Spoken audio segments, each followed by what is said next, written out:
Hey, before we start this video, according to YouTube, 87.4% of you guys are not subscribed, so please do me a favor, hit the button, it only takes 2 seconds, thank you, and enjoy the video. When deciding whether you want the new Xbox or the new PlayStation, or maybe if you want to change it up a little and get a PC, you may find yourself struggling to pick one or weigh up some pros and cons. In today's video, we're going to talk about whether you should buy the new PS5, Xbox Series X, or build your first PC. Let's take a look at some of the specifications and additionals that are available with the new PlayStation 5 and Series X, and let's look at a PC that competes with both.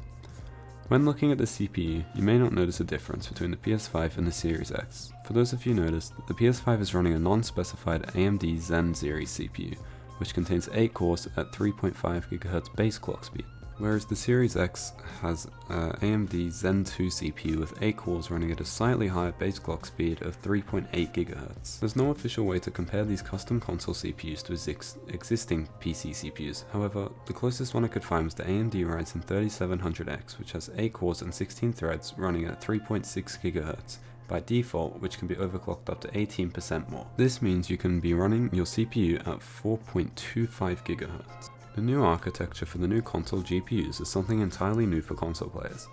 These GPUs are as powerful as RTX 20 series cards, meaning the performance increase for console users will be phenomenal. On the other hand though, Nvidia just released the RTX 30 series cards, including the RTX 3070, which will blast both the Series X and PS5 out the water. Both the Series X and PS5 are using 16GB of GDDR6 memory, which is essentially the same speed memory the RTX 20 series cards use as video memory.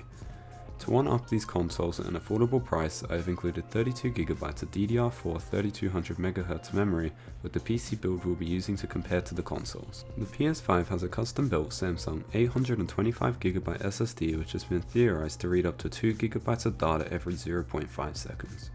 This SSD has broken the internet with PlayStation fanboys hyped for SSDs which have been in use for the last 13 years. The Series X also appears to have a custom-built 1TB SSD, however the speeds of it are expected to be less than the PS5's. With the PC as always to be superior, I've thrown in a 1TB Samsung Evo SSD with a 2TB Seagate hard drive to have more than triple the storage of the consoles. A very impressive advancement for the console this year includes the capability to run games at 1080p and achieve up to 120 frames per second. This is something that has been limited for a long time in the console industry and has finally been broken. According to multiple sources, 4K 60fps gaming will be possible on both the PS5 and the Series X. For quite a few years, PCs had 144fps 1080p gameplay, but with the release of the RTX 30 series, it has been possible to achieve 240 to 360fps on 1080p settings for only 815 Australian dollars. In addition to this, 8K 60fps gaming has also been made possible with DLSS, Nvidia's new AI architecture, as well as the RTX 3090. For the first time ever, gaming in 8K will be possible with only one GPU. Moving on to the pricier side of things, we have the additionals to PlayStation and Xbox. It is necessary to have PlayStation Plus or Xbox Live to play games online. Over the course of the console's lifetime, which is on average about 5 years, it's going to cost both Xbox and PlayStation owners $400 in online subscriptions. On the PC side of things, however, we just have internet. PS Now and Xbox Game Pass Ultimate are both fantastic deals if you want to access hundreds of titles for a low price every month.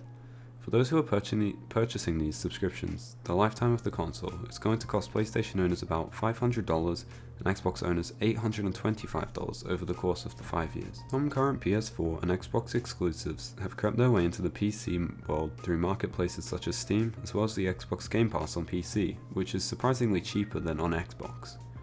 The Xbox Game Pass on PC is a very nice feature to have as it opens up your options, however I've only personally used it for about 3 months, just to play the launch of Flight Simulator 2020 and other games like Forza Horizon 4. If you have friends in person, which, hey, let's be honest, most of us watching this don't, an additional controller is expected to be priced between $50 and $100, so look out. If you want to play with your friends, it's going to cost you. An interesting thing I've noticed on YouTube, Instagram and Twitter is that not many people are well informed of how FPS and refresh rates work. There are plenty of YouTube videos out there if you want to learn more, but to summarize, monitors typically come in 5 refresh rates: 60Hz, 75Hz, 120Hz, 144Hz, and 240Hz, with the exception of Nvidia's new 360Hz G-Sync monitor.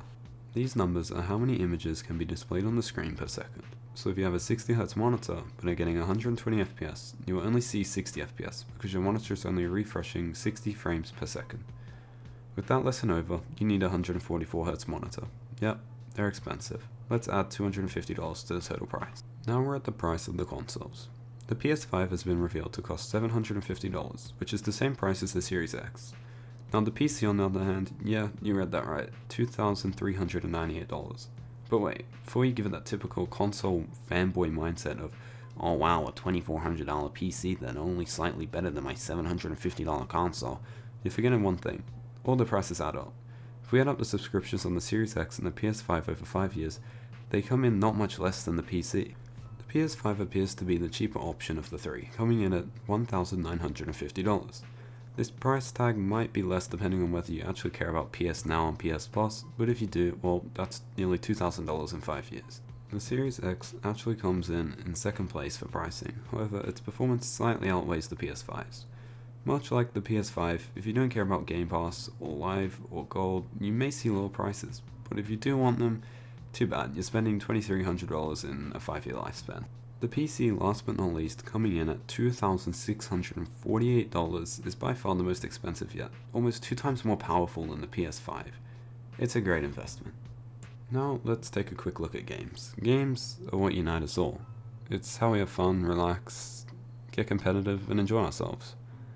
In the table on the screen, I found the prices for 5 games and compared them on PC as the Xbox and PlayStation to see if there was a noticeable change. As you can see, for the 5 games selected, the total cost on current-gen consoles came to almost $300.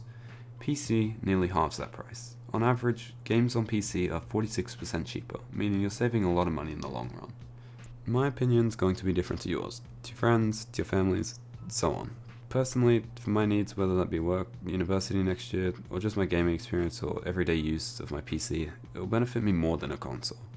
That doesn't mean don't buy a console.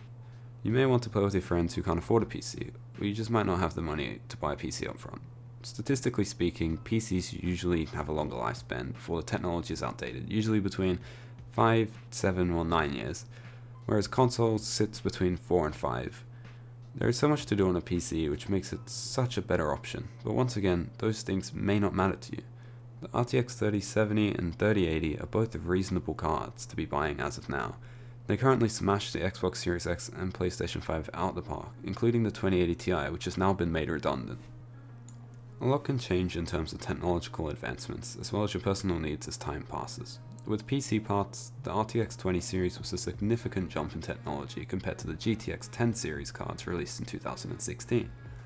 But since the RTX 20 series was released in late 2018, RTX 30 series has more than killed its previous generation in the matter of 2 years. Constant releasing graphics cards means you should only need to upgrade every 4 to 5 years to stay up to date with the trending GPUs, which is slightly shorter than the release difference for consoles, except you're not replacing the entire build, you're just replacing something that's, around $500. Take the Xbox One for example. It released in late 2013 with small, improved versions every couple of years, with its groundbreaking architectural design expected to be released in late 2020, a large 7 years later. In the grand scheme of things, as a day-to-day user of devices, a PC is more beneficial to my life than a console. For many people, a PC would be better when cost is removed as a factor. If you have the patience to learn how to build a PC, keep it maintained, and keep up to date with the technological advancements, a PC is a better option.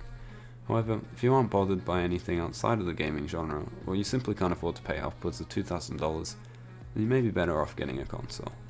Personally, I have a PC and an Xbox One S, and they're both great.